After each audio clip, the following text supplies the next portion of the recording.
வெளிப்படுத்தின விசேஷம் எடுத்துக்கொள்ளுங்க. வேத புஸ்தகத்தின் கடைசி புஸ்தகம் 353வது பக்கம், 20வது அதிகாரம் 12வது வசனம் பார்க்குறீங்களா? நான் வாசிக்கிறேன், கவனமாக கேளுங்க. மரித்தோராகிய சிறியோரையும் பெரியோரையும் தேவனுக்கு முன்பாக நிற்க கண்டேன். அப்பொழுது புஸ்தகங்கள் திறக்கப்பட்டன. ஜீவ புஸ்தகம் என்னும் வேறொரு புஸ்தகமும் திறக்கப்பட்டது. அப்பொழுது அந்த புஸ்தகங்களில் இவைகளின்படியே மரித்தோர் தங்கள் தங்கள் கிரியைகளுக்கு தக்கதாக நியாய தீர்ப்பு அடைந்தார்கள். பார்த்தீங்களா? நியாய தீர்ப்பு மனிதனுக்கு, அதாவது நியாய தீர்ப்புக்குன்னு ஒரு நாள் இருக்கிறது, ஜட்ஜ்மெண்ட் டே. ஆண்டவர் இந்த காலத்தில் நம்ம மனம் திரும்ப அந்த நியாய தீர்ப்புக்கு தப்பித்து கொள்ள நமக்கு ஒரு வழியை உண்டாக்கி தந்து கொண்டே இருக்கிற. மனம் திரும்பு, பாவ பரிசுத்த வாழ்க்கைக்கு ஒப்புக்கொடு, ஆண்டவரை விசுவாசித்து அவருடைய நடந்த வழியில் நடக்கணும், இதெல்லாம் சொல்லி பேசிக்கொண்டே இருக்கிறார். இவ்வளவும் கேட்டு நான் நிர்விசாரமாக இருந்தீங்கன்னா, நியாய தீர்ப்பு நாள் ஒரு ஜட்ஜ்மெண்ட் டே, அதுக்கு ஒருத்தரும் தப்ப முடியாது, ஒருவரும் தப்ப முடியாது. பூமியில் வக்கீல வச்சு வாதாடி பார்க்கலாம், பணம் இருக்குதுங்க, பெரிய வக்கீல வச்சு வாதாடிடலாங்க. அப்படி பண்ணியுமே பெரிய பெரிய ஆட்கள், எல்லாம் பெரிய ஆட்கள், நிறைய பேர் சிலர் பதுங்கி இருக்கிறாங்க. எல்லாம் பண்ணியும் கூட பண்ண முடியல. ஆண்டவர்கிட்ட பணம் கொடுத்தெல்லாம் ஜட்ஜ்மெண்ட் வாங்க முடியாது. அவர் நீதி உள்ள நியாயாதிபதி, அவர் ஜட்ஜ்மெண்ட் கொடுத்தா அவ்வளவுதான். அப்போ இந்த சிறியோரும் பெரியோரும் தேவனுடைய சிங்காசனத்துக்கு முன்பாக நிற்கிறாங்க. அறிந்து கொள்ள, ஒரு நாள் கர்த்தருடைய சிங்காசனத்துக்கு முன்பாக நீங்க நின்றே ஆக வேண்டும். No man can escape the judgment of God. அதாவது நம்ம ரட்சிக்கப்பட்டோம், அதனால நமக்கு ஒன்றும் கிடையாதுங்க அப்படின்னு நினைக்கிறாங்க. No condemnation. கண்டம்னேஷன் வேற, ஜட்ஜ்மெண்ட் வேற. ஆக்கினை தீர்ப்பு வேற, நியாய தீர்ப்பு வேற. அதனால நம்ம ஆக்கினை தீர்ப்பு கிடையாது. நம்ம இயேசுவை விசுவாசித்து ரட்சிக்கப்பட்டோம்னா ஆக்கினை தீர்ப்புக்கு தப்பித்து கொள்கிறோம். அந்த நியாய தீர்ப்பு உண்டு. ஆண்டவர் எல்லாத்தையும் விசாரித்து நம்ம செய்த நன்மை தீமைகளை எல்லாம் முன்னால் கொண்டு வந்து நிறுத்தி அதுக்கேற்ற பலன்தான் அளிக்கப்படும் என்பது. அதனால்தான் அவர் வரும்பொழுது அவனுடைய கிரியைகளின்படி அவனுக்கு நான் அளிக்கும் பலன் என்னுடைய வருகிறதுன்னு ஆண்டவர் சொல்லி இருக்கிறத வேதத்தில் பார்க்கிறோம். சரி, இங்கே என்ன சொல்லப்பட்டிருக்குன்னா, அப்பொழுது புஸ்தகங்கள் திறக்கப்பட்டது. புஸ்தகங்கள், ஒரு புஸ்தகம் அல்ல, பல புஸ்தகங்கள் திறக்கப்பட்டது. ஜீவ புஸ்தகம் என்ன வேறொரு புஸ்தகமும் திறக்கப்பட்டது. அப்போ ஜீவ புஸ்தகம்னே ஒன்று இருக்குது, புக் ஆஃப் லைஃப். அதில் பேர் எழுதப்பட்டவங்க தான் பரலோகத்துக்கு போக முடியும். அப்போ ரட்சிக்கப்பட்டு இயேசுவை ஏற்றுக்கொண்டவங்க பேர் தான் அதில் எழுதப்படும். நீங்கள் எத்தனை பக்தி உள்ளவளாக இருந்தாலும், எவ்வளவு தெய்வ நம்பிக்கை உள்ளவளாக இருந்தாலும், கடவுள் நம்பிக்கையில் என்ன தியாகத்தோடு நீங்கள் கடவுளை தொழுது வணங்கினாலும், இயேசு கிறிஸ்து என்கிற ரட்சகர் வழியாக மட்டும்தான் பரலோகத்துக்கு செல்ல முடியும். நீங்கள் தெளிவாக அறிந்து கொள்ள, இல்லாட்டா மறைந்ததுக்கு பிறகு நீங்கள் ஏமாற்றப்பட்டவங்களா போயிடுவீங்க. அதனால தான் இயேசு சொன்னார், நானே வழியும் சத்தியமும் ஜீவனமாக இருக்கிறேன். No other way to go to heaven, just only one way. அதாவது ஒரு வழிதான் என்பதை மறந்துடுறாருங்க. சும்மா உலகத்தில் நிறைய சொல்கிறதெல்லாம் நிறைய பேர் நம்பி ஏமாந்துருவாங்க. அதாவது ஆறுகள் பல வந்தாலும் கடைசியிலே கடக்க போகிறது கடலில் தானே போய் கலக்கும் அப்படின்னு சொல்லுவாங்க. அது அக்னி கடல். அதுதான் சொல்லப்பட்ட மோட்சம் கடல் கிடையாது, நரகம் அக்னி கடல். நீங்கள் பாவம் செய்து குடிகாரனாக இருந்தாலும், கொலைகாரனாக இருந்தாலும், துன்மார்க்கனாக இருந்தாலும், லஞ்சம் வாங்கி பல வழிகளில் நீங்கள் செழிப்பாக இருக்கிற மாதிரி நாட்டை ஏமாத்துறது, மக்களை ஏமாத்துறது, செழிப்பாக நல்லா வாழ்ந்து சுகமாக ஆறு மாதிரி நாங்கள் ஓடுகிறோம், யாரும் அசைக்க முடியாது. நிறைய ஃபைனல் எண்டு அக்னி கடல் தான், தப்ப முடியாது. மோட்சத்துக்கு போகிற வழி ஒன்று தான்.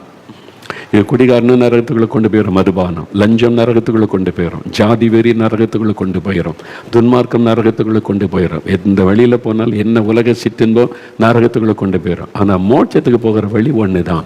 இயேசுவை ஏற்றுக்கொண்டு பரிசுத்த வாழ்க்கைக்கு ஒப்பு கொடுக்கணும். அதான் முக்கியம். என்றால் இயேசு கிறிஸ்து பரிசுத்தமுள்ள ஒரு கடவுள். அவரை போல பரிசுத்தம் உள்ளவங்க தான் பரலோகத்துக்கு போக முடியும். அதனால் அறிந்து. அப்போ அந்த பரலோகத்துக்கு நம்ம போகிறது தான் ஜீவ புஸ்தகத்தில் பெயர் எழுதப்பட வேண்டியது அவசியம். எல்லாத்துக்கும் பாருங்கள் ஒரு ரெஜிஸ்ட்ரேஷன். இப்போ குழந்தை பிறந்த உடனே பதிவு செய்யணும்னு சொல்லிடுறாங்க. குழந்தை பிறந்த உடனே பெயர் பதிவு செய்யப்படுகிற எந்த தேதியில் எத்தனை மணிக்கு பிறந்தது, அந்த குழந்தையுடைய பெயரெல்லாம் கவர்மெண்ட்டில் ரெக்கார்ட் ஆகிரும். அதே மாதிரி திருமணம் செய்து கொண்ட உடனே பதிவு செய்யப்படுகிறது, ரெஜிஸ்டர் பண்ணப்படுகிறது. அப்போ கவர்மெண்ட் ரெக்கார்டில் அது இருக்கும். ஒருத்தர் மரிச்சிட்ட உடனே அதுவும் பதிவு செய்யப்பட்டு இவங்க இறந்துட்டாங்க இந்த தேதியிலனே பதிவு. எல்லாமே உலகம் முழுவதும் அத்தனை நாடுகளிலும் அத்தனை கோடி மக்களுடைய விவரங்களும் பதிவு செய்யப்படுகிறது, புஸ்தகத்தில் இருக்கும். அந்தந்த ஆஃபீஸுக்கு போனீங்கன்னா அங்கே இருக்கும். நீங்கள் சர்ச்சில் சேர்ந்தீங்கன்னா சர்ச் ரிஜிஸ்டரில் உங்கள் பேர் இருக்கும். நீங்கள் ஒரு சபையில் ஞானஸ்தானம் பற்றி சேர்ந்த உடனே பெயர் இருக்கும். அப்போ நாளைக்கு ஒரு கல்யாணம் பண்ணணும் அப்படின்னா அதெல்லாம் செக் பண்ணுவாங்க. நீங்கள் ஒரு ஆதார் கார்டு வாங்கணும், பாஸ்போர்ட் வாங்கணும், சபையிலிருந்து நீங்கள் அங்கே சேர்ந்த அந்த சர்டிஃபிகேட் கொண்டு போனால் கூட அங்கே வேல்யூ இருக்கிறது, எல்லாம் பதிவு செய்யப்படும். இதெல்லாம் உலகத்தில் உள்ள சில நன்மைகளுக்கு. சர்ச்சில் பணம் கட்டி நீங்கள் பெயர் பதிவு செய்துட்டீங்கன்னா திருமணத்துக்கு அந்த சர்ச்சில் பண்ணவங்களுக்கு இடம் கொடுப்பாங்க. நாளைக்கு இறந்துட்டா கல்றத்தோட்டத்தில் இடம் கொடுப்பாங்க. அவ்வளோதான். உங்கள் வீட்டில் நன்மை தீமைன்னா அந்த போதகர் பாஸ்டர் உங்கள் வீட்டில் ஜெபிப்பாங்க, என்ன இந்த சபையில் அங்கமாக இருக்கங்கன்னு. அதை வச்சு பரலோகத்துக்கு போக முடியாது. பரலோகத்துக்கு போகணுமானா சர்ச்சை ரெஜிஸ்டரில் பெயர் இருந்தால் போதாது, ஜீவ புஸ்தகத்தில் பெயர் இருக்கணும். வசனம் சொல்லுகிறது, ஜீவ புஸ்தகத்தில் பெயர் எழுத பாருங்க. 15வது வசனம் பாருங்க, வெளிப்படுத்தின விசேஷம் 20:15. ஜீவ புஸ்தகத்தில் எழுதப்பட்டவனாக காணப்படாதவன் எவனோ அவன் அக்கினி கடலிலே தள்ளப்பட்டான். அப்போ அந்த ஜீவ புஸ்தகத்தில் அவனுடைய பெயர் இல்லைன்னு சொன்னால் நரகத்தின் அக்னி கடல் தான். ஒருவரும் தப்ப முடியாது. ஊழியக்காரனாக இருந்தால் தப்ப முடியாது. நான் பெரிய விசுவாசிங்க, 40 வருஷம் விசுவாசின்னு நீங்கள் சொல்லலாம், ஆண்டவர் சாட்சி சொல்லணும். உங்கள் பேர் அதில் நெருக்கணும். எங்கள் அப்பா அந்த சர்ச்சை கட்டினார், எங்கள் தாத்தா அந்த சபையை கட்டினார், அதை செஞ்சது எல்லாம் இருக்கட்டும். ஜீவ புஸ்தகத்தில் பெயர் இருக்குதா? சர்ச்சை கட்டுறவங்கெல்லாம் பல்லவத்துக்கு போக முடியாது ஐயா. லஞ்சம் வாங்குறவனும் சர்ச்சை கிட்ட காசு கொடுக்குறான், லஞ்சம் வாங்குறவனும் உதவி செய்கிறான், லஞ்சம் வாங்குகிறவனும் ஊழல் பண்ணுறவனும் சாராய வியாபாரம் பண்ணுறவனும் ஆஸ்பத்திரி கேட்டு சேவை செய்கிறான். அவங்களாம் பல்லவத்துக்கு போக முடியாது. என்ன தான் தான தர்மம் பண்ணாலும் இது ஆண்டவரை ஏமாற்றலாம் முடியாது. அது உலகத்தில் அவனுக்கு ஒரு நன்மை வழங்கப்படும், உலகத்தோடு முடிந்து விடும். பரலோகத்துக்கு போகிறதுக்கு ஒரே வழி, இயேசு கிறிஸ்து என்கிற ரட்சகரை நம்முடைய வாழ்க்கையில் சொந்தமாக்கி அவர் வகுத்த வழி சட்ட புஸ்தகம், இதன்படி நடக்க நம்ம அர்ப்பணித்து கொண்டு வாழணும். அதுக்காக நம்ம ஒப்பு கொடுக்கணும். அவங்க தான் பரலோகத்துக்கு போக முடியும். அப்போ பரலோகத்தில் நிறைய புஸ்தகங்கள் இருக்குது. அதில் ஜீவ புஸ்தகம் என்கிற ஒரு புஸ்தகம் இருக்கிறாரு. அதான் வேதத்தில் பார்க்குறோம். அதில் நம்ம ரட்சிக்கப்பட்டு இயேசுவின் பிள்ளையாய் மாறும் பொழுது நம்முடைய பெயர் அதில் எழுதப்பட்டு பதிவு செய்யப்படும். இன்னொரு புஸ்தகத்தை பற்றி சொல்லியிருப்பாருங்களேன், மல்கியா 3ஆம் அதிகாரம் 16ஆம் வசனம். பழையற்பாட்டில் கடைசி புஸ்தகம் பார்த்தீங்கன்னா மல்கியா 3ஆம் அதிகாரம் 16ஆம் வசனத்தில் நான் வாசிக்கிறேன் பாருங்க. இது 1106வது பக்கம் பழையற்பாட்டில் 16வது வசனம். அப்பொழுது கர்த்தருக்கு பயந்தவர்கள் ஒருவரோடு ஒருவர் பேசிக்கொள்வார்கள், கர்த்தர் கவனித்து கேட்பார். கர்த்தருக்கு பயந்தவர்களுக்காகவும் அவருடைய நாமத்தை தியானிக்கிறவர்களுக்காகவும் ஞாபக புஸ்தகம் ஒன்று அவருக்கு முன்பாக எழுதப்பட்டிருக்கிறது. ஞாபக புஸ்தகம், புக் ஆஃப் ரிமெம்பரன்ஸ். ஞாபக புஸ்தகம் பரலோகத்தில் இருக்கிறான் ஆண்டவருக்கு முன்னால. அது என்ன சொல்லப்பட்டு, கர்த்தருக்கு பயந்தவர்கள், ஆண்டவருக்கு பயந்து நடப்பாங்களா, ரட்சிக்கப்பட்டு அவங்க ஒருவரோடு ஒருவர் பேசுகிறதை ஆண்டவர் கவனித்து கேட்பார். என் பிள்ளைங்க என்ன பேசுகிறாங்கன்னு கவனித்து கேட்பார். அவருக்கு மறைவானது ஒன்றுமில்லை. அப்புறம் கர்த்தருக்கு பயந்தவர்களுக்காகவும் அவருடைய நாமத்தை தியானிக்கிறவர்கள், கர்த்தருடைய நாமத்தை தியானித்து தியானித்து தியானித்து துதிப்பீங்கல்ல, உங்களுக்காக ஒரு ஞாபக புஸ்தகம் பரலோகத்தில் எழுதப்பட்டு இருக்கிறது கர்த்தருக்கு முன்னாலே பைபிள் சொல்லுகிறது. அது இந்த மற்ற புஸ்தகத்தெல்லாம் பற்றி அறிந்து கொள்ளனா ஒரு முறை இன்னும் தெளிவாக பார்க்கலாம். ஆனால் இப்போ ஜீவ புஸ்தகத்தில் மட்டும் கவனம் செலுத்தணும். அது என்ன ஞாபக புஸ்தகம் அப்படின்னா, நான் என்ன நினைக்கிறேன்னா, கர்த்தருக்கு பயந்தவர்கள் அவருடைய நாமத்தை தியானிக்கிறவங்க எல்லா விவரங்களையும் எழுதுகிறாங்க அப்படின்னு பார்க்குறோம். இப்போ சட்டசபை நடக்கல, நம்ம சட்டசபை, தமிழ்நாடு சட்டசபை நடக்கும், அது மாதிரி இந்தியாவுடைய பாராளுமன்றம் நடக்கும். அப்போ சபாநாயகர் இருப்பார். அப்போ 2 ஆளுங்க எதிர்கட்சி ஆளுங்கட்சியெல்லாம் இருக்கும், விவாதம் நடக்கும், இவ்வாறு எழுந்து பேசுவாங்க. ஆனால் ஒன்று நடக்குதுன்னு தெரியுமா, எல்லாமே பதிவு செய்யப்படுகிறது. எல்லாரும் பேசுகிறது அங்கே பதிவு செய்யப்பட்டு கொண்டே இருக்கும். அதுக்கு ஆட்கள் இருப்பாங்க, பதிவு செய்து கொண்டே இருப்பாங்க. திடீர்னு சொல்லுவாங்க, இதை சபை குறிப்பிலிருந்து நீக்குகிறேன் அப்படின்னா, பதிவு செய்யப்பட்டதை இந்த வார்த்தையை நான் எடுத்து விடுகிறேன், மற்ற எல்லாமே பதிவு செய்யப்படும். என்ன பேசுகிறாங்க, என்ன கேள்வி கேட்குறாங்க, என்ன பதில் சொல்கிறாங்க, எல்லாம் எழுதப்பட்டு வருஷ கணக்காக பாதுகாக்கப்படுகிறது. ஒரு அரசாங்கம், ஒரு உலக அரசாங்கம் சட்டசபையில் பேசுகிற மணிக்கணக்காக பேசுகிறாங்க, பலர் பேசுகிற எல்லாத்தையும் பதிவு செய்து வைக்கிறதுன்னா பரலோகம். அவர் சர்வலோகத்தின் ஆண்டவர். பரலோக ராஜ்யம் அது ஒரு பெரிய ராஜ்யம், கிங்டம், ஆண்டவுடைய ராஜ்யம். அதுதான் உலகத்தில் இருக்கிற எல்லா ராஜ்யத்தை விட பெரிய ராஜ்யம் அதுதான். இங்கே ஒவ்வொரு நாட்டில் மிலிட்ரி, எங்கள் நாட்டில் இத்தனை லட்சம் இராணுவ வீரர்கள் இருக்கிறாங்க, இவங்களுக்கு இத்தனை லட்சம், ஒவ்வொரு நாடு சொன்னதில்லை, எல்லாவற்றை விட அதிக இராணுவ வீரர்கள் கொண்ட தேசம்தான் பரலோக ராஜ்யம். அங்கே தேவதூதர்கள் கோடி கோடி கோடியான தேவதூதர்களை கர்த்தர் வைத்திருக்கிறார். எல்லாரையும் கண்காணிக்கும்படி தேவதூதர்களை கர்த்தர் நியமித்திருக்கிறார். அதனால எல்லாரும் கண்காணிக்கப்படுகிறோம், எல்லாரும் பேசுவதும் பதிவு செய்யப்படுகிறது. அதுவும் கர்த்தருடைய பிள்ளைகள் அவருடைய நாமத்தை தியானிக்கிறவளாக இருந்தால் உங்களுக்கான ஞாபக புஸ்தகம்னு சொன்னால் நீங்கள் என்ன செபிக்கிறீங்க, என்ன செய்கிறீங்க எல்லாம் பதிவு செய்யப்படுகிறது. இப்போ நீங்கள் அப்போஸ்தலர் 10ஆம் அதிகாரத்தில் பார்த்தீங்கன்னா, கொர்நேலியு என்கிற மனிதர் எப்பொழுதும் குடும்பத்தாரோடு சேர்ந்து கர்த்தருக்கு பயந்து ஜெபித்து கொண்டே இருக்கிறார்னு இருக்குல்ல, மிகுந்த தான தர்மங்களை செய்து கொண்டு வந்தார் அப்படிலாம் சொல்லி இருக்குதுல்ல. அப்பொழுது 4ஆம் வசனத்தில் அப்போஸ்தலர் 10:4 ஒரு தேவதூதன் வந்து சொல்லுகிறான், அவனை உற்று பார்க்க பயந்து ஆண்டவரே என்ன என்றான். அப்பொழுது உன் ஜெபங்களும் உன் தான தர்மங்களும் தேவனுக்கு நினைப்பூட்டுதலாக அவர் சந்நிதியில் வந்து எட்டி இருக்கிறது. அவருடைய ஜெபங்கள் தான தர்மெல்லாம் தேவனுக்கு முன்பாக போய் நிற்கிறாரு. அப்போ ஆண்டவர் இதெல்லாம் பதிவு செய்து வைக்கிறார். ஆண்டவர் இப்போ எல்லாமே பதிவு செய்யப்படுது இல்லை, யோசித்து பாருங்க. இப்போ நாங்கள் இயேசுடைய ஊழியத்தை ட்ரஸ்ட்டாக பதிவு செய்திருக்கிறோம். அப்போ கவர்மெண்ட்டில் அதனால் ட்ரஸ்ட் மீட்டிங் நடக்கும்போது என்ன பேசுகிறோம், நாங்கள் பேசும்போது ஒருத்தர் எல்லாமே பதிவு பண்ணுவாங்க, என்னென்ன பேசுகிறோம், என்ன தீர்மானம் எடுக்கிறோம் எல்லாம் எழுதி கையெழுத்திடணும். அது கவர்மெண்ட் கிட்டேன்னு சமர்ப்பிக்கணும். எப்படி இதை செஞ்சீங்க அப்படின்னா பேசுகிறது எல்லாமே இப்போ பதிவு செய்யப்படுகிறது. பார்க்குறீங்கள, பரலோகம் என்றைக்கு ஆரம்பத்திலேருந்தே பதிவு செய்து கொண்டு இருக்கிறாரு. அப்போது நமக்காக ஒரு ஞாபக புஸ்தகம் ஒன்றை தேவன் வைத்திருக்கிறார் என்பதை நம்ம அறிகிறோம். அது மாத்திரம் இல்லை, இன்னொரு ஆச்சரியமான காரியம் சொல்லட்டுமா? நண்பர் சுவிசை ஜபக்குழு என்கிற மிஷினரி ஸ்தாபனத்தில் நவநீதர் அப்படின்னு ஒரு அன்னை நல்ல ஊழியம் செய்து இப்போ ஓய்வு பெற்றாலும் அதே மிஷினரி ஸ்தாபனத்துக்கு ஊழியத்தில் பல உதவி செய்கிறாங்க. நம்ம 4 மாடிக்கு வந்து ஜபப்பாங்க, நிறைய ஊழியத்தில் செய்தியெல்லாம் கொடுப்பாங்க. அவங்க வாழ்க்கை என் வாழ்க்கையில் பெரிய பாதிப்பை உண்டாக்கினார். அவருடைய ஜெப வாழ்க்கை, ஆத்மா பாரம். ஒரு நாள் ஒரு அனுபவத்தை சொன்னாங்க. அவங்க ஜெபித்து கொண்டு இருக்கும்போது ஒரு நாள் திடீரென்று தேவன் அவர்களை பரலோகத்துக்கு எடுத்துக்கொண்டார். பரலோகத்துக்கு ஆண்டவர் எடுத்துக்கொண்டார். இவங்க போய் பரலோகத்தில் நிற்கிறாங்க. இயேசு நிற்கிறார். இயேசு அவங்கள கூட்டிகிட்டு போகிறார். ஒன்றுமே பேசலையாம். இயேசு அவங்கள கூட்டிகிட்டு போகிறார். அவர் அழைச்சி கொண்டு போகிறார். போனால் பெரிய ரூம், அந்த திறந்தா பெரிய ஒரு பிரம்மாண்டமான பெரிய ஒரு ஹால், பெரிய ரூமாக இருக்குது. அங்கே போனால் நிறைய செல்ஃபெல்லாம் இருக்குது. ஆண்டவருக்கு அது ஒரு செல்ஃபை திறந்து பார்த்தா புஸ்தகங்கள் எல்லாம் அடுக்கி வைக்கப்பட்டிருக்கு. நிறையா கோடிக்கணக்காக இருக்கும். அது பல ஆயிரங்கள் அப்படியே அடுக்கி வச்சுருக்குது. இவ்வளோ பெரிய இடம், இவ்வளோ புக்குகள் அடுக்கி வச்சுருக்கேன்னு பார்த்தா இயேசு கிறிஸ்து அவங்களை அப்படியே கூட்டிகிட்டு போகிறாராம். ஒன்றுமே பேசலை. ஒரு இடத்துல நின்று அதை அந்த அடுக்கி வச்ச புக்கிலேருந்து ஒன்று அப்படி எடுத்தார். இது என்னதோ நீங்கள் பக்கத்தில் பார்க்குறாங்க. பக்கத்தில் கூப்பிட்டு அதை திறந்தா அந்த புஸ்தகத்தை திறந்து ஒரு ஃபைல் மாதிரி இருக்குது, புக்கு மாதிரி இருக்குது. புஸ்தகம் அது ஒரு ஃபைல் அங்கே பதிவு செய்யப்பட்டிருக்கிறார். அதை அப்படி திறந்தால் அதில் ஒரு மனுஷனுடைய படம் இருக்கிறான். ஒரு மனுஷனுடைய படம், அவரை பற்றிய விவரங்கள் அதில் இருக்குது. அப்போது ஆண்டவர் அவன் காமிக்கிறார். அப்படியே அதை காமிச்சிட்டு, இந்த மக்கள் எனக்கு வேண்டும், இந்த மக்களை நீ சந்திக்கணும். அவ்வளோதான், தரிசனம் முடிஞ்சிட்டு. வேறு ஒன்றுமே இல்லை, அவ்வளோதான், தட்ஸ் ஆல். அப்போது அவங்க அப்போ தான் சொன்னாங்க, பரலோகத்தில் எல்லா இன மக்களை பற்றிய விவரங்களும் அங்கே வைக்கப்பட்டிருக்கிறாரு.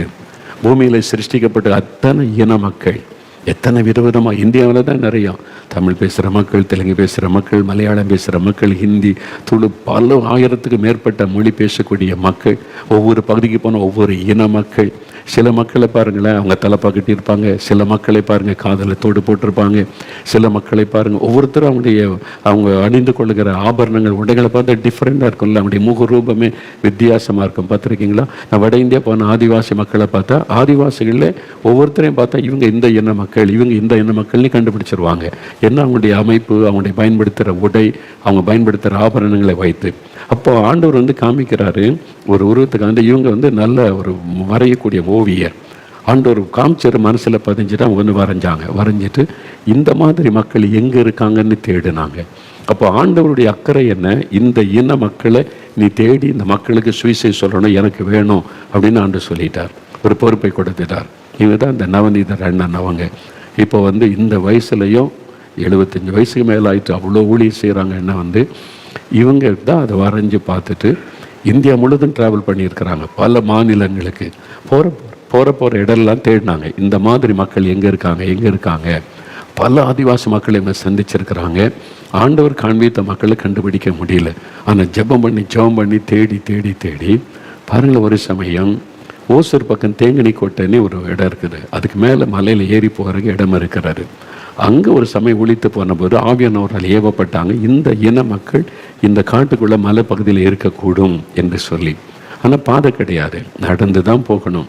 அப்போ சில வாலிபர்கிட்ட சொன்னாங்க, ஆண்டவர் என்னை ஏவுகிறார், இந்த காட்டுக்குள்ளே மலைப்பகுதியில் நம்ம தேடி போகிறோம், நீங்கள் விரும்புகிறவங்க என் கூட வாங்க அப்படின்னு சொன்னால், ஆனால் எவ்வளோ நாளாக தெரியாது, நடந்து தான் போகணும், என்ன ஆகும்னு தெரியாது, உள்ளுக்குள்ளே என்னெல்லாம் இருக்குது நமக்கு தெரியாது அப்படின்னு சொல்லி சில வாலிபர்கள் ஆண்டவருக்காக மறிக்கிறதுக்கு ஆயத்தமாக தான் வந்திருக்கிறோன்னே வாங்க போகலான்னு சொல்லி புறப்பட்டு போய் பல மைல்கள் நடந்து உள்ளே போனால் பல மணி நேரம் கழித்து குகைகளுக்குள்ளே வாழுகிற மனிதர்கள். தமிழ்நாட்டில் அந்த மக்களை யாரும் கண்டுபிடிக்கல. குகைகளுக்குள்ளே வாழ்கிற மக்கள், அவங்க வீடு கிடையாது, மலை குகைகள், மரத்தின் கிளைகளிலே உட்கார்ந்துருக்கிற பார்த்து ஆச்சரியப்பட்டு போனாங்க. ஆண்டவர் காண்பித்த மக்கள் தூரத்துலேருந்து பார்த்தாங்க. கொஞ்சம் கொஞ்சமாக அவங்களுக்கு ஆகாரங்கள் பொருட்களில் வாங்கி கொண்டு கொடுத்து அவங்களோட பழகி அவங்க மத்தியில் 2 பேர் சுவிசேஷத்தை அறிவிக்க தியாகத்தோடு தங்கியிருந்து அந்த மக்களுக்கு குடும்ப உறவு தெரியாது, கண்டுபிடி வாழ்வாங்க.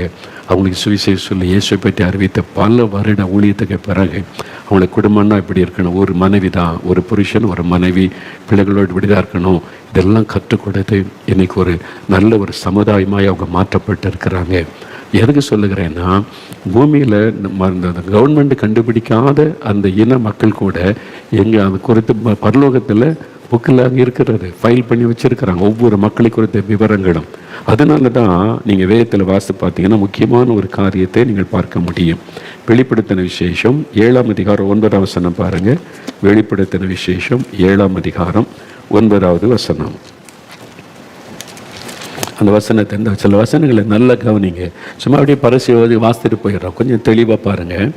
வெளிப்படுத்தல் 7:9 பாருங்கள். இவைகளுக்கு பின்பு நான் பார்த்த பொழுது பரலோகத்தில் இதோ சகல ஜாதிகளிலும் கோத்திரங்களிலும் ஜனங்களிலும் பாஷைக்காரரிலும் இருந்து வந்ததும் ஒருவனும் எண்ணக்கூடாததுமான திரளான கூட்டமாகிய ஜனங்கள் வெள்ளை அங்கிகளை தரித்து தங்கள் கைகளில் குருத்தோலைகளை பிடித்து சிங்காசனத்திற்கு முன்பாக ஆட்டுக்குட்டியானவராகிய இயேசுவுக்கு முன்பாக நிற்க கண்டேன். அவர் தான் சிங்காசனத்தில் ராஜாவாக இயேசு வீட்டு இருக்கிறார்.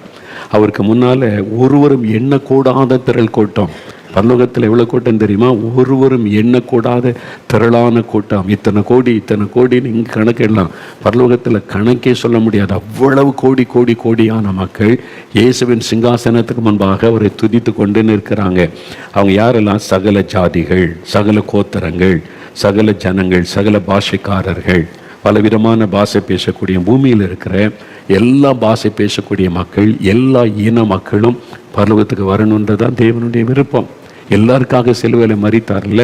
அதனால தான் மிஷினரிகள், கிறிஸ்தவ மிஷினரிகள் காடுகளுக்குள்ள, மலைகளுக்குள்ள, ஜனங்கள் நடமாட்டம் இல்லாத இடத்துல கூட இது மாதிரி மக்கள், மனிதர்களை சமைத்து சாப்பிடக்கூடிய மக்கள் மத்தியில் கூட சுவிசேஷ அறிவிக்க போக காரணம் என்ன?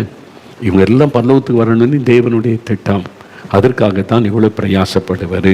அதான் மத்த 28:19 இயேசுன்னு சொல்றாரு, நீங்கள் புறப்பட்டு போய் சகல ஜாதிகளையும் சீஷராக்குங்கள். சகல ஜாதிகள்னா நம்ம சொல்கிறோமே ஜாதி, இந்த ஜாதி, அது இல்லை. இன மக்கள், சகல இன மக்கள், தமிழ் இனம், தெலுங்கு இனம், அது மாதிரி மராட்டிய இனம், குஜராத்திஸு, பஞ்சாபி, ஒவ்வொரு இனம். அதுக்குள்ளே நிறையா ஒவ்வொரு ஆதிவாசியில் ஒவ்வொரு இனம் அவங்க இருக்கிறாங்க. ஒவ்வொரு இன மக்கள் இருக்கிறாங்க. பீல் மக்கள் அது ஒரு இனம் இருக்கிறாங்க. அதே மாதிரி சந்தாலி மக்கள் அது ஒரு இனம் இருக்கிறாங்க. மால்டோ மக்கள் அவங்க ஒரு இனம். இப்படி விதவிதமான இன மக்கள். அவங்க தனி மொழி பேசுவாங்க. அவங்களுடைய கலாச்சார வித்தியாசமாக இருக்கும், ஒன்னொன்று டிஃப்ரெண்டாக இருக்கும். எல்லாரையும் ஆண்டவர் நேசிக்கிறார், எல்லாரும் பரலோகத்துக்கு வரன்னு விரும்புகிறார். எல்லாருக்கும் போய் சொல்லுங்க சீஷராக்குன்னு ஆண்டவருடைய கட்டளை. இயேசுடைய கட்டளையின்படி தான் சுவிசேஷத்தை அறிவித்து பரலோகத்துக்கு எல்லாரும் வரணுமே என்பதற்காக பிரயாசப்படுகிறோம். தெரியுதா? சாத்தானுக்கு அது பிடிக்கலை. ஏன்னா எல்லாரும் நரகத்துக்கு ஏன் கூட வாங்க அப்படின்றதான் சாத்தானுடைய திட்டம். இயேசுகிட்ட போனால் பரலோகத்துக்கு போயிடுவாங்க, அவங்கள போக விடக்கூடாது, அவங்கள தடுத்தாதான் அவங்க ஏன் கூட நரகத்துக்கு வருவாங்கன்னு அதுக்குன்னு அமைப்புகளை ஏற்படுத்தி, மதவாதிகளை எழுப்பி, மத தீவிரவாதிகளை எழுப்பி அதுக்கு போராட்டம் நடத்த வச்சு அவங்க பக்தியை செய்கிற மாதிரி நினைக்கிறாங்க. இல்லை, நரகத்துக்கு போகிறதுக்கு ஆத்மாக்களை அவங்க தூண்டி எழுப்புறாங்க என்பதுதான் உண்மை வேத வசனத்தின்படி. அதனால தான் நாங்கள் அடிப்பட்டாலும் மிதிப்பட்டாலும் ரத்த சிந்தினாலும் இந்த ஜனங்கள் பாவம், அவங்களுக்கு தெரியலையே, நரகத்தின் அக்கினியை பற்றி தெரியலையே, மோட்சத்துக்கு வரணுமே என்பதற்காக உயிரை கொடுத்த ஊழியை செய்ய காரணம் அதுதான். எங்களுக்கு எல்லாம் லாபம் கிடைக்கும்னா எதுக்கு உயிரை கொடுக்கணும்? அங்கே போனால் உயிருக்கு ஆபத்துன்னு தெரிஞ்சு எதுக்கு போகணும்? வசதியை தானே ஊழியை செய்வாங்க. ஜீவனை கொடுத்து ஊழியை செய்ய என்ன காரணம்? இந்த உலக நன்மைக்காக அல்ல, பணத்துக்காக அல்ல. இந்த ஆத்துமாக்கள் பரலோகத்துக்கு வரணும். அதான் தேவனுடைய விருப்பம். அதுக்காகத்தான். அப்போது எல்லா இன மக்களும், எல்லா பூலகம் எங்குமுள்ள சகல ஜாதிகளுக்கும், அதை மத்திய 24:14 பாருங்கள். மத்திய 24:14 வருகைக்கு அடையாளமாக இயேசு சொல்லிக்கொண்டே வரும்போது கடைசியாக ஒரு காரியம் சொல்றார் பாருங்க, ரொம்ப முக்கியமான விஷயம். மத்திய 24:14 எடுத்துட்டிங்களா? அந்த வசனம் 14ஆம் வசனம், 37வது பக்கம் புதிய ஏற்பாட்டில், ராஜ்யத்தினுடைய இந்த சுவிசேஷம் பூலோகம் எங்கும் உள்ள சகல ஜாதிகளுக்கும் சாட்சியாக பிரசங்கிக்கப்படும், அப்பொழுது முடிவு வரும். உலகத்தின் முடிவு இயேசுடைய வருகைக்கு முன்னால் முக்கியமான ஒரு காரியம் சொல்கிறாரு. ராஜ்யத்தினுடைய இந்த சுவிசேஷம், தேவனுடைய ராஜ்யத்தை குறித்த சுவிசேஷம், இயேசுவை குறித்த இந்த நற்செய்தி பூலோகம் எங்கும் உள்ள சகல ஜாதிகளுக்குன்னா சகல இன மக்களுக்கும் அறிவித்தாகணும். அப்போ தான் ஆண்டவருடைய வருகை, அப்போ தான் முடிவு வரும். அதனால தான் இன்றைக்கி தீவிரமாக அறிவிக்கப்படுகிறது. இது மாதிரி சோசியல் மீடியாக்கள் மூலமாக, டிவி மூலமாக எல்லா மொழிகளிலேயும் அறிவிக்கப்பட்டு கொண்டே இருக்கிறதை நம்ம பார்க்கிறோம். தீவிரமாக அறிவிக்கப்படும். இயேசு சொன்ன அந்த வார்த்தை நிறைவேறணும் எல்லா இன மக்களுக்கும். அதான் முக்கியம். அப்போ எல்லாரும் பரலோகத்தில் வந்திருக்கணும். அவங்களுடைய பெயர்கள் எல்லாம் ஜீவ புஸ்தகத்தில் எழுதப்படணும். சரி, இப்போ இந்த ஜீவ புஸ்தகம் அதை பற்றின ஒரு காரியம் என்னன்னு சொன்னால், மோசே ஜீவ புஸ்தகத்தை பற்றி சொல்லியிருக்கிறார். முதல்ல மோசே தான் சொல்லியிருக்கிறார். யாத்திராகமம் 32ஆம் அதிகாரம் 32வது வசனம் பாருங்கள்.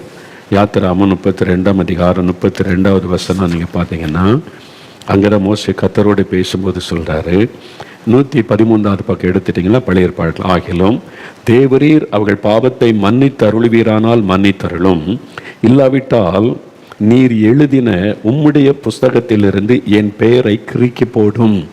உம்முடைய புஸ்தகத்தில் என் பெயரை எழுதி வச்சிருக்கிறீங்க ஆண்டவரே, அது எனக்கு தெரியும். மோசேக்கு அப்போவே ஒரு வெளிப்பாடு இருந்தது. பரலோகத்தில் ஒரு புஸ்தகம், ஜீவ புஸ்தகம், தேவன் அதில் பெயர் எழுதி வைக்கிறார் என்பது அவருக்கு வெளிப்படுத்தப்பட்டு இருந்தது.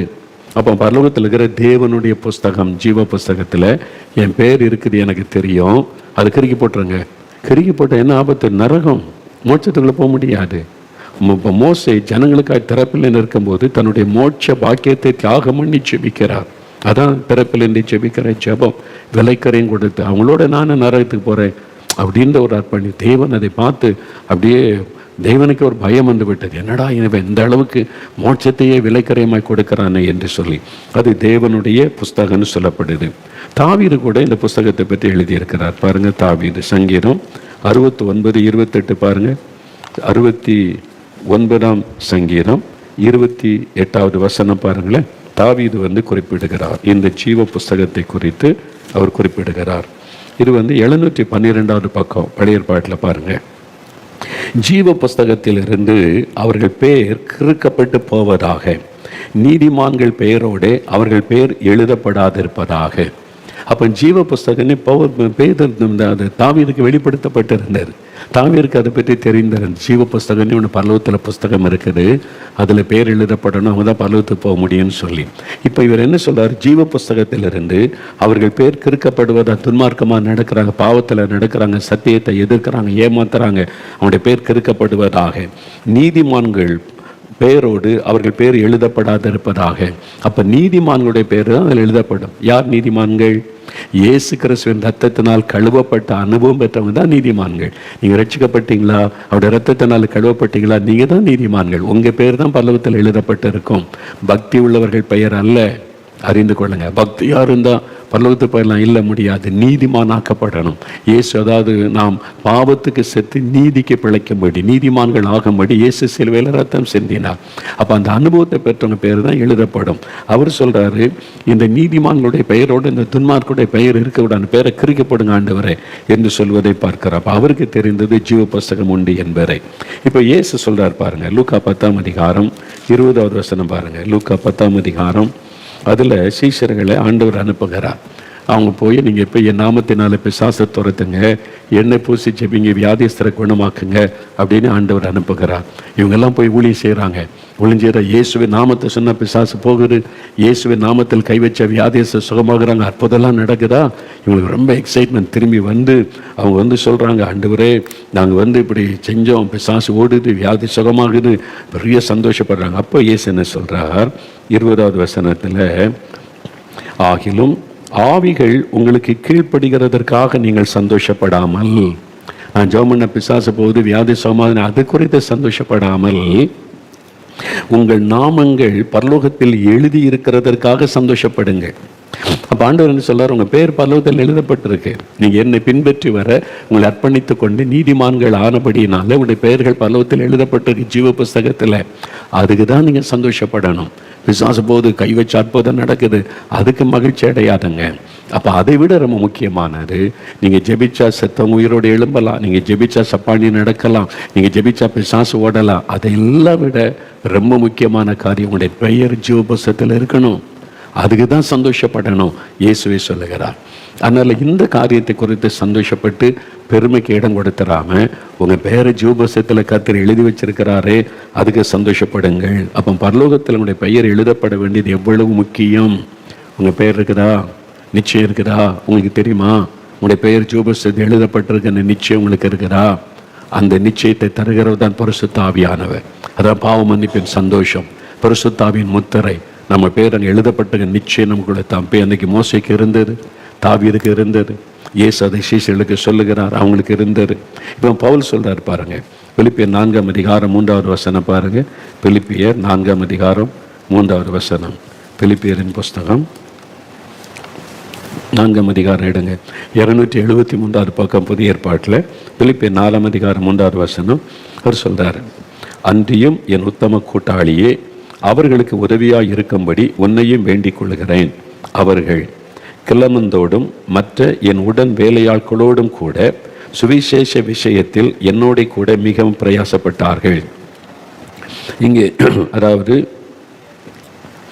யயோதியாள் சிந்திக்கையா அவளை பற்றி சொல்லிட்டு, இவங்கெல்லாம் கிளமந்தோடும் மற்ற என் உடன் வேலையாட்களோடும் சுவிசேஷ விஷயத்தில், அதாவது பவுல் சுவிசேஷம் அறிவித்து போய்கிட்டே இருக்கார்ல, ஒரு டீம் அவர் கூட இருந்து சுவிசேஷத்தை அறிவிக்கிறதுக்கு உதவியாக இருந்தாங்க. சுவிசேஷ விஷயத்தில் என்னோட கூட மிகவும் பிரயாசப்பட்டார்கள். அவர்களுடைய நாமங்கள் ஜீவ புஸ்தகத்தில் இருக்கிறது. சரிங்களா? சுவிசேஷம் அறிவிக்கிறவங்க, ரட்சிக்கப்பட்டு ஆண்டவரோடு கூட ஒந்தித்து வாழ்ந்து சுவிசேஷத்தை அறிவிக்கிறவருடைய பெயர்கள் ஜீவ புஸ்தகத்தில் இருக்கிறது. அப்போ சுவிசேஷத்துக்காக பிரயாசப்படணும். இயேசுவை எல்லாரும் அறிந்து கொள்ளணும். கைப்பறி கொடுப்பது, சுவிசேஷம் சொல்லுவது, தெரு பிரசங்கம் பண்ணுவது, மற்ற மக்களுக்கு சுவிசேஷம் சொல்லி ரட்சிப்புகளை நடத்துவது, இதை செய்கிறவங்க பெயர்கள் ஜீவ புஸ்தகத்தில் எழுதப்பட்டு இருக்கிறது. சர்ச்சில் கமிட்டி மெம்பர் ஆகிட்டா ஜீவ புஸ்தகத்தில் பெயர் எழுதப்படும்? நோ. கமிட்டி மெம்பர் கூட 4 வருஷம் தானே, அப்புறம் அடுத்த தேர்தலில் வந்தால் தான் மெம்பரு, இல்லாட்டினா நோ. அது குறித்து பெருமை பாராட்டி செக்ரட்டரி ஆகும், ட்ரெஷரர் ஆகும், கமிட்டி மெம்பர் ஆகும். Don't say like that. இந்த பெருமையில் உங்களை அழித்து கொள்ளாதங்க. பெருமையில் உங்களை அழித்து கொள்ளாதங்க. நீ செக்ரட்டரியாக இருக்கிறீங்க அல்லது பிஷப்பு, மாடரேட்டர், அதை வச்சு பரலோகத்துக்கு போகவே முடியாது, அறிந்து கொள்ளுங்க. அப்படி ஒரு காரியம் பைபிளில் சொல்லப்படலை. அதை வச்செல்லாம் பரலோகத்துக்கு போக முடியாது. ஜீவ புஸ்தகத்தில் பேர் எழுதப்படணும், மனம் திரும்பி ரட்சிக்கப்படணும், அவருடைய ரத்தத்தினால் கழுவப்பட்ட அனுபவம் இருக்கணும், அந்த அனுபவத்தோடு சுவிசேஷம் அறிவிக்கணும், இயேசுடைய ராஜ்யம் கட்டப்படணும், அவருடைய பிரதான கட்டளையை நிறைவேற்றணும். அவங்க பெயர்கள் ஜீவ புஸ்தகத்தில் எழுதப்பட்டிருக்கிறது. சுவிசேஷ ஊழியத்திலே பிரயாசப்பட்டவர்கள். நீங்கள் என்ன பண்ணுறீங்க? சுவிசேஷத்துக்காக என்ன நீங்கள் உங்களுடைய நேரத்தை செலவு பண்ணுறீங்களா? பணத்தை செலவு பண்ணுறீங்களா? சுவிசேஷம் அறிவிக்கிறீங்களா? சொல்லுங்கள். இந்த ஜீவ புஸ்தகத்தில் பேர் எழுதப்பட்டவங்க தான் பரலோகத்துக்குள்ளே செல்ல முடியும் என்பது இன்னும் 2 வசனத்தில் உறுதிப்படுத்தலாமா? வெளிப்படுத்தின விசேஷம் 21ஆம் அதிகாரம் 27வது வசனம் பாருங்க. வெளிப்படுத்தின விசேஷம் 21ஆம் அதிகாரம் 27வது வசனம் பாருங்க. இது கடைசி புஸ்தகம், 354 பக்கம் எடுத்துக்கொள்ளுங்க. என்ன சொல்லுங்க?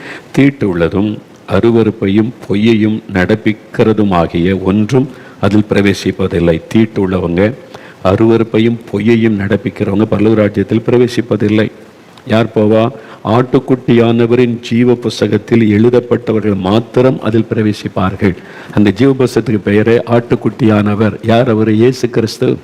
உலகத்தின் பாவத்தை சுமந்திருத்திருக்கிற தேவாட்டுக்குட்டி யோவான் ஸ்நானம் காமிச்சார்ல, நமக்காக ஒரு சிலுவையில் ரத்தம் சிந்தி மரித்து உயிர்த்தெழுந்தார்ல, அவருடைய புஸ்தகம். அதனால ஜீவ புஸ்தகத்தில் எழுதப்பட்டவர்கள் மாத்திரம்தான் பிரவேசிக்க முடியும். காணிக்கை கொடுக்குற பேர்லாம் அங்கே எழுதப்படாது. நீங்கள் காணிக்கை கொடுத்தா சர்ச்சில் ரசீது கொடுப்பாங்க. எங்கள் ஊழியத்துக்கு நீ காணிக்கை கொடுத்தா ரசீது கொடுத்து தேங்க்ஸ் லெட்டர் அனுப்புவோம். அதை கொண்டு காமிச்சு பல்லவத்துக்கு போக முடியாது. நான் இயேசுடைய ஊழியத்துக்கு காணிக்கை கொடுத்தேன், என்ன பல்லவத்தில் விடுங்கன்னா, முதல்ல உன் பேர் ஜீவ புஸ்தகத்தில் எழுதப்பட்டிருக்குதா? அதான் முக்கியம். அதனால இயேசுடிக்கிற ஊழியத்துக்கு காணிக்கை கொடுத்தெல்லாம் பரலோகத்துக்கு போக முடியாது. சில ஊழியர்கள் கொஞ்சம் முன்னால் சொன்னாங்க, ஒருத்தர் அதாவது ஆண்டவர் பரலோகத்துக்கு போனார். அந்த ஊழியக்காரர் ஆண்டவர் ஒரு புஸ்தகத்திலேருந்து ஒரு ஷீட் அப்படி கிழிச்சு கொடுத்தாரு. அது என்னது ஆண்டவரேன்னு கேட்டால், ஜீவ புஸ்தகத்தில் இருக்கிற ஒரு பேப்பர் உனக்கு தர்றேன். எதுக்கு ஆண்டவரேன்னா, உன் ஊழியத்துக்கு உனக்கு யார் யாரெல்லாம் காணிக்கை கொடுக்குறாங்களோ அவன் பேர்லாம் எழுது, அப்போ அவங்கெல்லாம் பரலோகத்துக்கு வந்துடலாம். எவ்வளவு காசுக்காக ஏமாத்துகிற ஊழியர்கள்! இப்படிலாம் ஒரு நாள் இயேசு சொல்லவே மாட்டார். ஏன்னா அது வேதத்துக்கு புறம்பானது. ஜீவ புஸ்தகத்தின் பேப்பர்லாம் கிழிச்சு மோகன்லாஸ் கையிலெல்லாம் கத்த தர மாட்டார். அவர்லாம் நினச்சி யார் பேரையும் எழுத முடியாது. அது பரலோகத்தின் தேவன். அவர் ரட்சிப்பு கர்த்தருடையது. மனம் திரும்பி இயேசு ஏற்றுக்கொண்டு ரட்சிக்கப்பட்ட ரத்தத்தினால் கழுவப்பட்டவங்க பேர் தான் ஜீவ புஸ்தகத்தில் எழுதப்படும். நீங்கள் காணிக்கை கொடுத்துட்டு அவங்க பேர் எழுதிடுவாங்களா? நோ, ஏமாந்து போகாதங்க. சில ஊழியர்கள் உங்கள்கிட்ட காணிக்கை பறிப்பதற்காக இந்த பொய்யான செய்திகள்லாம் சொல்கிறாங்க. ஏமாந்து போய் நிற்காதங்க. நான் காணிக்கை கொடுத்துட்டேன், பரலோகத்துக்கு போக முடியாது. ஜீவ புஸ்தகத்தில் பேர் இருக்கணும். அதான் வசனம் தெளிவாக சொல்லுகிறேன். திரும்ப திரும்ப சொல்லுகிறதை கவனிங்க. 20ஆம் அதிகாரம் 15வது வசனம் பாருங்க. 20வது அதிகாரம் வெளிப்படுத்தல் 20:15. முந்தின பக்கம் புரட்டுங்க. ஜீவ புஸ்தகத்தில் எழுதப்பட்டவனாக காணப்படாதவன் எவனோ அவன் அக்கினி கடலிலே தள்ளப்பட்டான். ஒன்றார் ஜீவ புஸ்தகத்தில் பெயர் இருந்தால் பரலோகத்தில் பிரவேசிக்க முடியும். ஜீவ புஸ்தகத்தில் பெயர் இல்லாவிட்டால் அக்கினி கடலாகிய நரகத்திலே பங்கடைவீங்க. நீங்கள் அற்புதம் கூட பெற்றிருக்கலாம். ஒன்று தெரியுமா? ஆண்டவர் நான் மரணப்படுக்கையில் சாக கிடந்த போது என்னை குணமாக்கினார். மரணப்படுக்கை இயேசுவை என்னை தொட்டு குணமாக்கினார். நான் ரொம்ப பக்தி உள்ள கிறிஸ்தவன். நான் 3 வருஷம் சர்ச்சுக்கு போவேன், நெடுமுழங்கால் நின்று ஜெபம் பண்ணுவேன், ரொம்ப பக்தியாக இருந்தேன். 3 இயர்ஸ் கழிந்தார். ஒரு நாள் ஆண்டவர் ஒரு முகாமில் போனபோது சந்தித்தார். நீ பக்தியாக இருக்கிறதுனால பரலோகத்துக்கு வர முடியாது தம்பினார். நான் நினச்சேன், இயேசுவே என்னை தொட்டு குணமாக்கிட்டார், அப்போ பரலோகத்தில் எனக்கு இடம் இருக்கணும்ல. ஆண்டவர் சொன்னார், நோ, அது ஒன்று சரீர சுகத்துக்கு. அது சரீரத்தில் சுகம், இந்த பூமியில் சுகமாய் வாழ நான் செய்த அற்புதம்.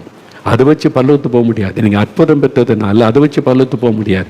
என்கிட்ட பிசாசிலிருந்து இயேசு விடுதலை கொடுத்தாரு, வியாதி சுகமாக்குனார், சப்பானியா நடக்க பண்ணார், அதனால பரலோகத்து போயிடலாம். இல்லை, என்கிட்ட சொன்ன சப்பானியா கிடந்த என்ன சுகமாக்கின இயேசுவை சொன்னார், நீ இப்படியே வாழ்ந்தால் பரலோகத்துக்கு வர முடியாது. அப்போ என்ன செய்யணும்? பாவத்தை விட்டு மனம் திரும்பி ரட்சிக்கப்படணும்னு நீ கர்த்தர் என்னோட பேசினார். அது வரைக்கும் எனக்கு தெரியாது. எந்த கிறிஸ்தவளும் எனக்கு சொல்லலை. அப்படி ஒரு பிரசங்கத்தை நான் கேட்டதே இல்லை. ஆண்டவர் நேரடியாக எனக்கு சொன்னார். அப்போதான் நான் மனம் திரும்ப ஆரம்பித்தேன். ஏமாந்து போகாதங்க. பரலோகத்துக்கு போகிறது காணிக்கை கொடுத்தும் போக முடியாது, பணம் கொடுத்தும் போக முடியாது. நீங்கள் சர்ச்சு கட்டி கொடுக்கறனால பரலோகத்துக்கு போக முடியாது. நீங்கள் சர்ச்சு கட்டி கொடுக்கணும், கர்த்தருக்கு கொடுக்கணும். அதனுடைய ஆசீர்வாதத்தை கர்த்தர் தருவார்.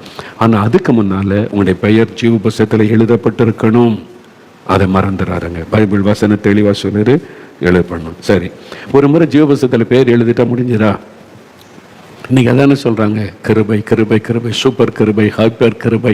ஒரு முறை ரட்சிக்கப்பட்டியா முடிஞ்சது, அப்புறம் எப்படி வேணாலும் வாழ்ந்துக்கப்பா அப்படின்னு சொல்லக்கூடிய உபதேசம் வந்திருக்கிறாரு. கேட்க நல்லா இருக்குது இல்லை?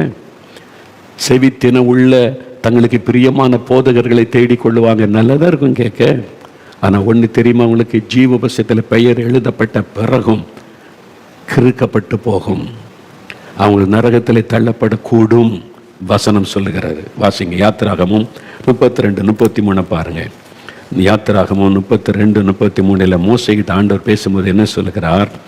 யாத்திராகமம் 32:33. அப்பொழுது கர்த்தர் மோசையை நோக்கி, எனக்கு விரோதமாய் பாவம் செய்தவன் எவனோ அவன் பேரை என் புஸ்தகத்திலிருந்து கிறுக்கி போடுவேன். அவன் ரட்சிக்கப்பட்டான், ஆண்டவருக்கு ஒப்பு கொடுத்துட்டான், பேர் எழுதப்பட்டாச்சு, முடிஞ்சதா? திரும்ப அவன் பாவம் செய்து கர்த்தருக்கு விரோதமாய் பாவம் செய்து துக்கப்படுத்தினால் அந்த பேர் கிறுக்கப்பட்டு விடும். ஜீவ புஸ்தகத்திலே அவன் பேர் எழுதப்பட்டு இருந்தாலும் கிருப கிருப கிருப, சூப்பர் ஹைப்பர் கிருபை. சூப்பர் மார்க்கெட்டு தான், ஹைப்பர் மார்க்கெட் தான் இருக்குது. இங்கே அப்படி கிருபெல்லாம் கிடையாது, ஒரே கிருபை. ஏமாந்து போகாதுங்க. கள்ள உபதேசங்கள் பெருகி கொண்டு இருக்கிறாரு. உங்களுக்கு கேட்கறக்க நல்லா இருக்கு. அப்போ எப்படியும் வாழலாம், கிருபை, நம்ம பேர் தான் ஜீவ புஸ்தகத்தில் எழுதப்பட்டாச்சு அப்படின்னு கிறுக்கப்படும். ஆண்டவரே சொல்றார், எனக்கு விரோதமாய் பாவம் செய்கிறவனுடைய பெயரை நான் கிறுக்கி போடுவேன்னு கர்த்தர் சொல்லுகிறார். இன்னொரு வசனம் பாருங்க.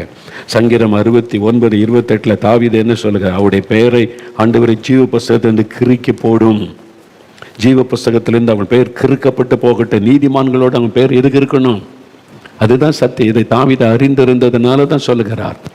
ஆண்டவர் சொல்லுகிறார், தாவீது மூலமாய் சொல்லுகிறார். அடுத்தது வெளிப்படுத்தல் 3:5 வாசிங்க. வெளிப்படுத்தின விசேஷம் 3ஆம் அதிகாரம் 5வது வசனம் பாருங்க. ஆண்டவர் இங்கே சொல்லுகிறார், ஜெயங்கொள்ளுகிறவன் எவனோ அவனுக்கு வெண்வஸ்திரம் தரிக்கப்படும், ஜீவ புஸ்தகத்திலிருந்து அவனுடைய நாமத்தை நான் கிறுக்கி போடாமல்.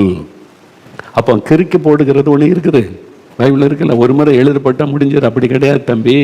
கிறுக்கப்பட்டு விடும். நீ துணிகரமாக மறுபடியும் பாவத்தில் போயிட்டு இஷ்டப்படி வாழ்ந்துட்டு கிருபன்னு சொன்ன உன் பேர் கிறுக்கப்பட்டு விடும், அறிந்து கொள். வசனம் சொல்லுங்க, ஏமாந்து போகாருங்க. ஆண்டவரே சொல்றார், ஜீவ புஸ்தகத்திலிருந்து அவனுடைய நாமத்தை கிறுக்கி போடாமல் இருப்பேன். யாரு? ஜெயம் கொள்ளுகிறவன் எவனோ. இங்க அந்த வார்த்தையில் இதை குறித்தா நாளையிலிருந்து நான் பேச போகிறேன். ஜெயங்கொள்ளுகிறவன். பரலோகத்துக்கு போனால் ஒரு முக்கியமான வார்த்தை திரும்ப திரும்ப திரும்ப ஆண்டு சொல்ல, ஜெயங்கொள்ளுகிறவன். எதை ஜெயிக்கணும், எப்படி ஜெயிக்கணும், நம்ம எப்படி இருந்தால் பரலோகத்துக்கு போக முடியும், அதை குறித்து தான் நாளையிலிருந்து உங்களோட பேசும்படி கர்த்தர் கட்டளையிட்டு இருக்கிறார். ரொம்ப முக்கியமான செய்தி கவனிங்க. இந்த வசனம் கிறுக்கி போடப்பட்டு விடும் என்பதை வேதம் தெளிவாய் சொல்லுகிறது. வெளிப்படுத்தல் 22:19 பாருங்க. வெளிப்படுத்தல் 22:19 கடைசி அதிகாரம், கடைசி அதில் சொல்லப்பட்டிருக்கு பாருங்க. ஒருவன் இந்த தீர்க்கதரிசன புஸ்தகத்தின் வசனங்களிலிருந்து எதையாகிலும் எடுத்து போட்டால் ஜீவ புஸ்தகத்திலிருந்தும் பரிசுத்த நகரத்திலிருந்தும் இந்த புஸ்தகத்தில் எழுதப்பட்டவைகளில் இருந்தும் அவனுடைய பங்கை தேவன் எடுத்து போடுவார். ஜீவ புஸ்தகத்தின் பெயரை எடுத்து போட்டுருவாராம்.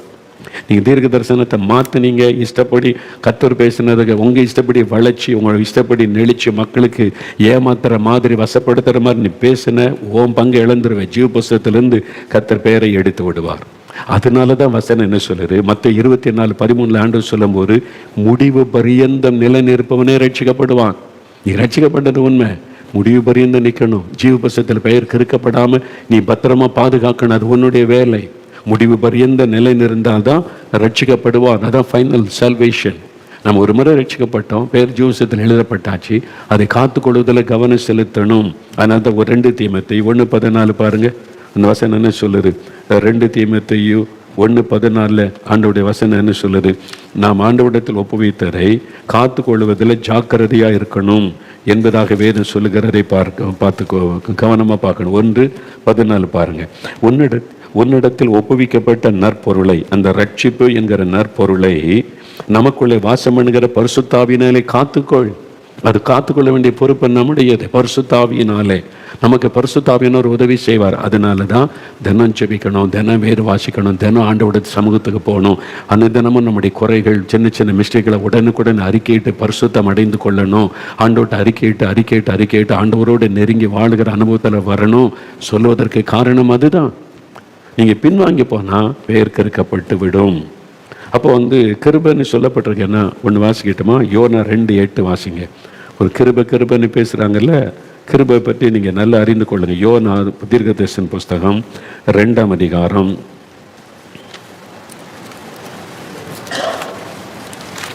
யோனா 2ஆம் அதிகாரம் 8ஆம் வசனம் பாருங்க. நல்ல கவனிங்க, வசனம் என்ன சொல்லுதுன்னு. பொய்யான மாயையை பற்றி கொள்கிறவர்கள் தங்களுக்கு வரும் கிருபையை போக்கடிக்கிறார்கள். அவர் கிருபை உள்ளவர் தான், ஆனால் உங்களுக்கு தேவன் வைத்திருக்கிற கிருபை நீங்கள் போக்கடித்து விடக்கூடாது. பொய்யான மாயையை பற்றி கொள்கிறவர்கள், பொய்யானதை சொல்லி ஏமாத்திரம் பாருங்க.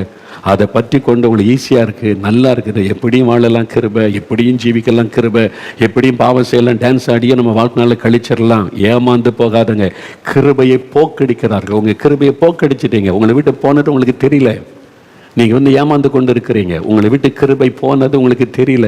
அதான் சொல்ல, பொய்யான மாயையை பற்றி கொள்கிறவர்கள் தங்களுக்கு ஒரு கிருபையை போக்கடிக்கிறார்கள். யோசித்து பாருங்க.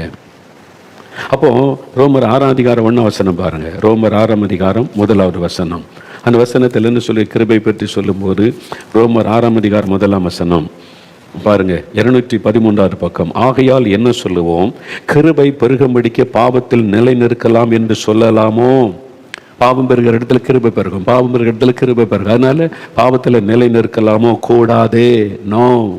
வசனம், பாவத்தில் நிலை நின்றீங்கன்னா கிருபை போயிடும், அறிந்து கொள்ளுங்கள். பாவத்தில் விழுகிறோன்னா எழும்புவதற்கு கிருபை உதவி செய்யும். பாவம் நிறைந்த உலகத்தில் பரிசுத்தமாய் வாழ தேவ கிருபை உதவி செய்த நடத்துமே இல்லாமல் பாவத்தில் நிலை நிற்பதற்கு கிருபை அல்ல. அதைத்தான் நீங்கள் அறிந்து கொள்ள 2க்குள்ள வித்தியாசத்தை.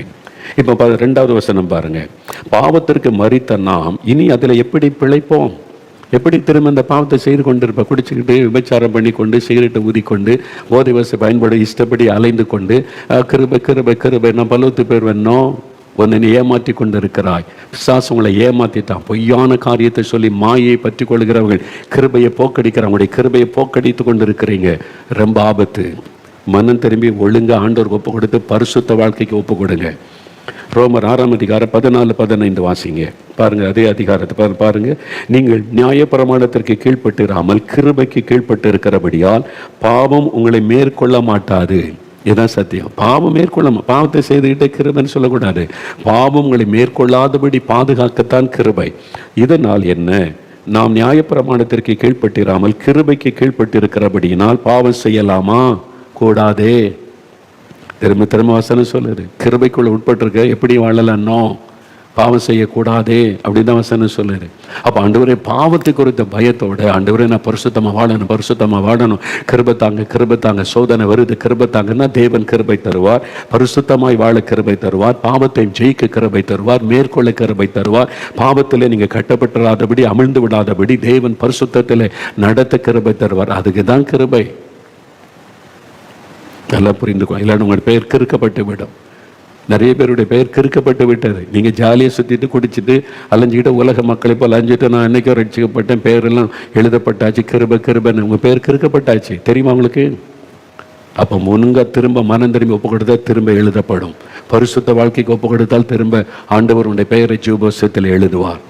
அதனால கிறுக்கப்பட்டு போச்சுன்னா ஒரு நாள் மரணம் வரும்போது தெரியும் உடைய நிலைமை ரொம்ப பரிதாபமாகிவிடும். அதனால இந்த நாளில் ஆண்டவரே என் பேர் ஜீவபுஸ்தகத்தில் கேளுங்க.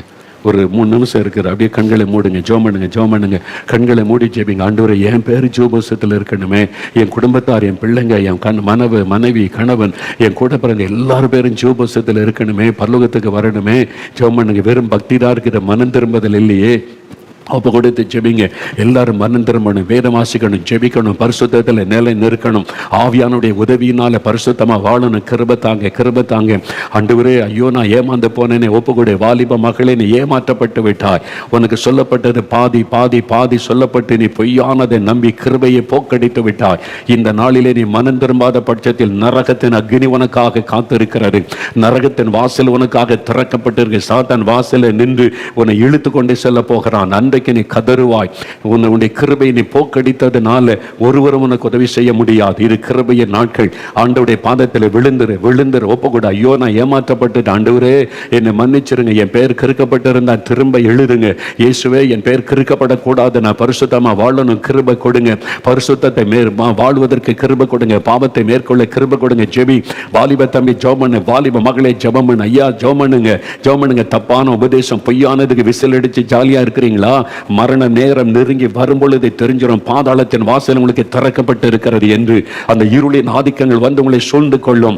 அன்றைக்கு நீங்க தடுமாறுவீங்க, கலங்குவீங்க. ஐயோ நான் அறியாம போய்த்தேனே என்று சொல்லி அந்த அழிவு வருவதற்கு முன்பாக இன்றைக்கு மனம் திரும்பி ஒப்பு கொடுங்க. ஐயா, கமிட்டி மெம்பரா இருக்கலாம், ட்ரெஷரரா இருக்கலாம், நீங்க தலைவரா இருக்கலாம், அல்லது செக்ரட்டரியா இருக்கலாம். நீங்க யாரானாலும் இருங்க. ரட்சிக்கப்பட்டீங்களா? ஜீவபுஸ்தகத்தில் பேர் இருக்குதா? பரிசுத்தத்தை காத்துக்கொள்றீங்களா? சபை பணத்தை திருடுறீங்களா? சபை சொத்தை வித்து சாப்பிட்டீங்களா? நீங்க கள்ளர்கள். உங்களுக்கு நரகம் நிச்சயம் என்பதை அறிந்து கொள்ளுங்க. ஜீவபுஸ்தகத்தில் பெயர் கிறுக்கப்பட்டு விட்டது. அந்த பணத்தை திருப்பி கொடுக்கணும். ஆமா, சர்ச்சை நிலத்தை வித்து தின்ன கோடிக்கணக்கான பணத்தை திருப்ப கொடுக்காம பரலோகத்துக்கு நீங்க செல்லவே முடியாது என்பதை அறிந்து கொள்ளுங்க. நீங்க மனம் திரும்பணும், ஒப்பு கொடுக்கணும். பணத்துக்காக நரகத்துக்கு நோக்கி போய் கொண்டிருக்கிற நிறைய கிறிஸ்தவர்கள் பணம் என்று சொல்லி மோட்ச பாக்கியத்தை இழந்து கொண்டிருக்கிற கமிட்டி மெம்பர்ஸ், ட்ரெஷரர்கள், இந்த சபை பொறுப்பில் இருக்கிறவங்க எவ்வளவு பணத்தை நீ மிஷினர்கள் சம்பாதிச்சு வச்ச பணத்தை நீ திருடி ஏமாத்தன, சொத்தை வித்து ஏமாத்தன. உனக்கு நரகத்தின் வாசல் திறந்திருக்கிறது தெரியுமா? உனக்கு கிருபை நீ போக்கடித்து விட்டாய் தெரியுமா? உன் பெயர் கிறுக்கப்பட்டு விட்டது தெரியுமா? நீ சரிப்படுத்தாவிட்டால் நீ உன்னுடைய நரகத்தின் அக்னிக்கு தப்ப முடியாது என்பதை அறிந்து கொள். இப்பவே ஆவியானவர் உன்னோடு போராடுகிறார். இந்த கிருபை நாட்களில் மனம் திரும்பு. ஆமீன். ஒருத்தனிடத்தில் அநியாயமாய் வாங்கினா 4 தனியா திரும்ப கொடுத்த போதுதான் சகைவுக்கு ரட்சிப்பை வந்தது. நீ திருடன பணத்தை திரும்ப கொடு, சப பணத்தை திரும்ப கொடு. சொன்ன மிஷினரிகள் சம்பாதித்த சொத்தை திரும்ப கொடுக்காம நீ பரலோகத்துக்கு வரவே முடியாது. நரகத்தின் அக்னி தான் உனக்கு என்பதை அறிந்து கொள். இன்னும் எவ்வளவு நாள் ஏமாற்றப்பட்டு கொண்டே இருப்போம். வசனம் தெளிவாய் சொல்லுகிறாரு, இந்த நாட்கள் ஒப்புக்கொடு. ஆண்டவரே, என்னை ஒப்பு கொடுக்கிறேன், கிருபையின்படி இறங்கும், எனக்கு மன்னியை நான் சரிப்படுத்துறேன், திரும்ப கொடுத்துறேன் ஆண்டவரே, என் பேர் ஜீவ புத்தகத்தில் எழுதப்பட்டன்னு கேள்வி போடுது. ஐயா, உங்க வீட்டில் உள்ளவங்களுக்கு தெரியும், கணவர் திருடினர் உங்களுக்கு தெரியும்ல. நீங்க ஒத்து போனீங்கன்னா அண்ணனைய சப்பிரால் கதை தான், விழுந்து செத்து நரகத்துக்குள்ள தான் போகணும். நீங்க உடனே எச்சரிப்பை கொடுத்து கர்த்தருடைய பணத்தை திரும்ப கொடுக்க சொல்லுங்க, சபை சொத்தை திரும்ப கொடுக்க சொல்லுங்க. இல்லைன்னா நீங்க குடும்பமாய் நரகத்தின் அக்னிக்குள்ளே பிரவேசிக்க வேண்டியது வந்துடும். தெரிந்து நீங்கள் உணராதபடி திமிராக இருந்தால் ஆண்டவருடைய நியாய தீர்ப்பு சீக்கிரத்தில் வெளிப்படும். சிலர் அந்த சிலர் நியாய தீர்ப்புக்கு முன்பாகவே சில பாவங்களுக்கு கண்டம்னேஷன் வந்துவிடும். நியாய தீர்ப்பு முந்திக் கொள்ளும் என்று சொல்லப்பட்டிருக்கிறது. நியாய தீர்ப்பு முந்திக் கொள்ளும். இந்த நாளில் ஒப்பு கொடுங்க. ஆண்டவரே, என் பேர் ஜீவ புத்தகத்தில் இருக்கணுமே, அந்த பேர் பாதுகாக்கப்படணுமே, அதுக்காக நான் பரிசுத்த ஆவியானவர் உதவி செய்யும். நான் தினமும் ஜெபிக்கணும், தினமும் வேத வாசிக்கணும், தினமும் பரிசுத்த பாதையில நடக்கணும். ஆண்டவரே, இந்த பொய்யான ஆண்டவரை செய்திகளை கேட்டு, இந்த கள்ள உபதேசங்களை கேட்டு, பணத்துக்காக உபதேசம் பண்ணுகிற கள்ளர்களுடைய வார்த்தைகளை கேட்டு நான் ஏமாந்து போயிடக்கூடாது. ஒப்பு கொடுங்க. கிருபையை போக்கடித்த சிலர் இருக்கிறீங்க. கர்த்தர் பேசுகிறார். கிருபையை போக்கடிச்சிட்டு வந்து நிற்கிறீங்க. ஆண்டவர் சொல்லுகிறார், மறுபடியும் மனம் திரும்பாத பட்சத்தில் அதனுடைய கிருபை எடுக்கப்பட்டு விடும் என்பதை அறிந்து கொள்ளுங்க. நிறைய பேர் நினைக்கிறாங்க உலகத்தின் முடிவில் தான் கிருபை முடியும் என்று. இல்லை, இந்த உலகத்தில் இருக்கும் பொழுதே மனம் திரும்ப தேவன் வாய்ப்பு கொடுத்தும் பல முறை கடிந்து கொள்ளப்பட்டும் தன் பிடரியை கடினப்படுத்துகிற சகாயம் என்று சடுதியிலே நாசம் அடைவான். சடுதியான மரணம் வரும், சடுதியான அழிவு வரும். உங்களுக்கு மனம் திரும்ப வாய்ப்பே இல்லாமல் போய்விடும். கிருபை நீங்க போக்கடிச்சதுனால, நீங்க ஆண்டவர் கொடுத்த தருணத்தை புறக்கணிச்சு போட்டதுனால திடீரென்று மரணம் சம்பவிக்கும். திடீரென்று நாசம் உங்களை நிற்கும் என்று வேதம் சொல். சடுதியில் நாசம் வரும் என்று வேதம் சொல்லுகிறது. இன்னைக்கு ஒப்பு கொடுங்க. ஆண்டவரிடத்தில் ஜெபிங்க. ஆண்டவரே, உடைந்த உள்ளத்தோடு ஜெபிக்கிறாங்க, பயத்தோடு நடுக்கத்தோடு மனம் திரும்புறாங்க. அவங்களுக்கு இன்னொரு வாய்ப்பு கொடுங்க. கிருபையா இறங்குங்க. அவங்களோட பேசுங்க. ஆண்டவரே, ஜீவ புத்தகத்தில் பெயர் எழுதப்பட்டவளாய் காணப்பட கிருபை தாரும். அந்த பெயரை பாதுகாத்தவளை கிறுக்கி போடப்படாதபடி அந்த ஆண்டவரே இந்த பெயரை ஜீவ புத்தகத்தில் இருக்கிற பெயரை காத்துக்கொள்ள கிருபை தாரும். ஒவ்வொருவருக்கும் உதவி செய்யும். கள்ள உபதேசங்கள், ஏமாற்றுகிற உபதேசங்கள், பொய்யன் உபதேசங்களை நம்பி கிருபையை போக்கடித்துக் கொண்டிருக்கிறவர்களுக்கு ஆண்டவரே உணர்வுள்ள இருதயத்தை தாரும் என்று நான் ஜெபிக்கிறேன். ஆவியானவர் கிரியை செய்கிற அன்பிற்காக ஸ்தோத்திரம். தொடர்ந்து உம்முடைய வசனம் அவளுக்குள்ளே பலமாய் கிரியை செய்யட்டும். உம்முடைய வசனம் மேற்கொள்ளட்டும். கர்த்தருடைய வசனம் கிரியை செய்யட்டும். இயேசு கிறிஸ்துவின் நாமத்தில் ஜெபிக்கிறோம் பிதாவே. ஆமென்.